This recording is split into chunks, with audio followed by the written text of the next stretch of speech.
কি রান্না করব এটা একটা মহা যন্ত্রণা। আসলে সবচেয়ে বড় কাজ হচ্ছে আমার মনে হয় কি রান্না হবে এইটা চিন্তা করা আর ভাবা। এর চেয়ে বড় কোনো বিষয় হতেই পারে না আমাদের মতো গৃহিণীদের। অবশেষে পটল আলু ভাজি করে নিলাম। আর সাহেব বলেছিল পেঁপে দিয়ে গরুর মাংস রান্না করতে। এখন পেঁপে দিয়ে গরুর মাংস রান্নার জন্য আমি গরুর মাংসতে পেঁয়াজ দিব। এর জন্য পেঁয়াজটা আগে বেরেস্তা করে নিচ্ছি, বাকি আস্তে আস্তে সব কাটতে থাকবো। আর এই যে বেগুনের এত বিচি, বেগুন ধুতে ধুতে কষলে কষলে ধুলাম আর এই বিচিগুলা ফেলে দিলাম। দেখেন কত বিচি বের হয় এখান থেকে, অনেক বিচি। এই বিচিগুলা ভাজির সাথে মিশে গেলে একটুও ভালো লাগবে না।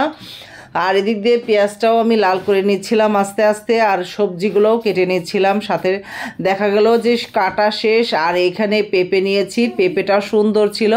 পেঁপেটা ওই যে বড় বড় করে পিস করে নিব একদম আলুর মতো। সাথে পেঁপে দিলে কিন্তু আলু দিতে হবে।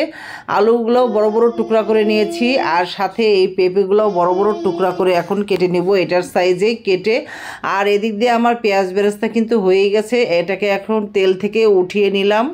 এটাকে তেল থেকে উঠিয়ে একটু বাতাসে রেখে দিলাম যাতে ঝরঝরা থাকে। আর এই যে বেগুনটা আগে লাল করে নিচ্ছি হলুদ আর লবণ দিয়ে, সুন্দর করে বেগুনটা আগে ভাজা ভাজা করে উঠিয়ে নিব। তারপরে দিয়ে দিব তেলে পেঁয়াজ, কাঁচামরিচ আর এই যে পটল আলু, এগুলা দিয়েও এখন সুন্দর করে ভেজে নিব। সামান্য একটু হলুদও দিয়েছি, দিয়ে একদম ভাজতে ভাজতে।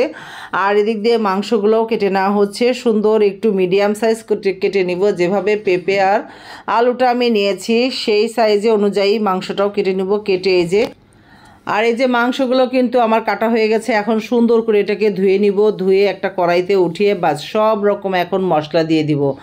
আর এই যে পটল আলু ভাজি কিন্তু আমার হয়েই গেল। এখন এই জায়গাটা পরিষ্কার করে নিলাম সাথে সাথে। আর তারপরে ভাজিটা আর একবার নেড়ে দিলাম, নেড়ে দেখলাম সিদ্ধ হয়ে গেছে, আলু পটল দুটোই সিদ্ধ হয়ে গেছে। এখন বেগুনগুলো দিয়ে দিব। বেগুনগুলো দিয়ে আর নাড়াচাড়া করব না, হালকা যাতে মিশে না যায়, বেগুনগুলোও যাতে আস্তে থাকে। দেখতেও সুন্দর হয়েছে, খেতে কিন্তু অনেক মজা হয়েছিল এই ভাজিটা কিন্তু ভাত রুটি যেভাবেই খান অনেক মজা লাগবে খেতে। বড় বড় পিস করে কাটলে খুবই মজার হয়। আর এই যেখানে আমি মাংসের ভিতরে সব ধরনের মশলা দিয়ে দিলাম, দিয়ে একদম সুন্দর করে এটাকে হাত দিয়ে মাখবো না, এই যে খুরচুনিটা দিয়েই মেখে নিচ্ছি, কারণ এই ঝালটা লাগলে আর জ্বলতেই থাকবে হাত অনেকক্ষণ পর্যন্ত। চুলায় বসিয়ে দিলাম। এই তো মাংসটাও এদিক দিয়ে নেড়েচেড়ে দিচ্ছি। আর পাশের চুলায় আমি এখন পেঁপে আর আলুগুলো আমি ভেজে নিব একটু হলুদ আর লবণ দিয়ে, কারণ এটা ভেজে নিলে ভালো লাগবে খেতে, সুস্বাদু হবে আর কি। কারণ ঝোল রান্না করব, ঝোল রান্নাতে কিন্তু এভাবেই দিতে হয় ভেজে। এটা আমি আমার শাশুড়ি আম্মার কাছ থেকে শিখেছি, উনি সবসময় এভাবেই দিতেন। যে সবজি দিতেন মাংসতে, মানে ঢেঁড়স দিতেন, কচু দিতেন, বা এই যে আলু পেঁপে এগুলো যখনই দিতেন উনি এইভাবে তেলে ভেজে দিতেন। এটা ভেজে পরে মাংসের সাথে মিশিয়ে আবার ভুনা করে নেওয়া হতো, তাহলে ডবল ভুনাতে দেখা যেত তরকারিটা এত টেস্ট হয়। মাংসটা কিন্তু আমি আলাদাভাবে অনেক সুন্দর করে ভুনে নিয়েছি, সাথে এই যে পেঁপে আর আলুগুলো দিয়ে দিলাম। এখন এটাতেও আবার খুব সুন্দর করে ভুনে নিতে হবে।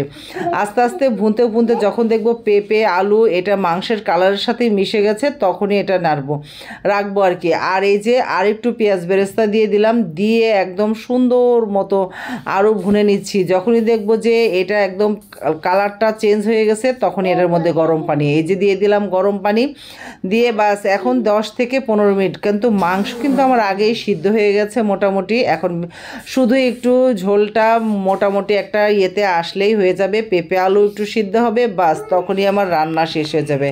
এখন লবণটা একটু দেখে নিলাম, ঠিক আছে, একদম পারফেক্ট হয়েছে। এই তরকারিটা যে কি মজা হয়েছিল, অনেক মজা হয়েছিল। আসলে অনেক দিন একরকম খেতে খেতে ভালো লাগে না, তখন যদি কোনো সবজি দিয়ে আমরা রান্না করি তাহলেই ভালো লাগে। রান্না করতে করতে তো একদম গরমে কাহিল, পরে একটু লেবু পানি খেয়ে নিলাম। ভাবলাম অনেক দিন কোনো রূপচর্চা করা হয় না, তাই আজকে একটু রূপচর্চা করি। তো সাথে একটু নিয়ে নিলাম এই যে আটা, ঘরে আটা ছিল সেটাই নিলাম একটু হলুদ, আর এই যে একটু অ্যালোভেরা দিয়ে দিব।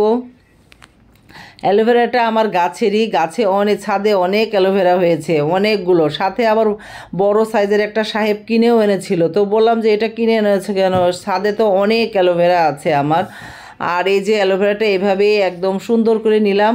কেউ চাইলে আপনারা ব্লেন্ড করে নিতে পারেন। সাথে আমার একটু দই ছিল, মানে দুধ ছিল, সেটাও দিলাম। আবার একটু লিকুইড কাঁচা দুধও দিলাম, দিয়ে সুন্দর করে ফেটে নিলাম। এখন দিয়ে দিব মুখে, হাতে। এত ভালো হয় এটা, গোসলের আগে যদি প্রতিদিন দেওয়া